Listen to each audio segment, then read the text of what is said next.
Hey, welcome back to MobilityWOD. I'm just having some gelato with the family. It's a typical day, you know, pinkberry.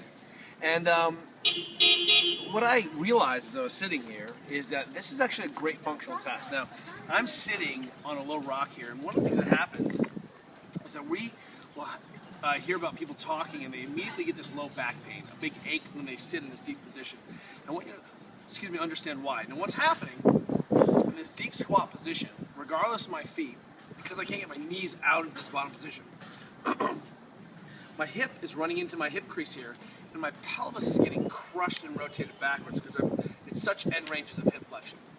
That's well and good, but because I don't have the active stabilization of my spine, what's happening is that I'll get this, all of the kind of lower psoas iliacus is dragging my pelvis forward to kind of keep me from being in this dumped position, which doesn't work. So if I try to keep my back straight, because I cleaned heavy today, I'm going to get this kind of pull through my lower spine.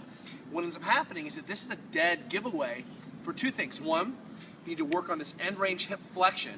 So if you don't have full hip flexion and your femur is running to your pelvis, it's dumping you backwards. And the second thing is this, that if your anterior structures are tight, psoas iliacus kind of gut shearing, then those kind of anterior structures that are pulling you flat are creating a ton of shear forces on your back. So if you sit down and immediately you start to feel uncomfortable, that is a dead giveaway that you're missing hip flexion and those anterior structures of your pelvis, the short hip flexors, are tight. So we're going to call this the, the gelato ice test, whatever you call it.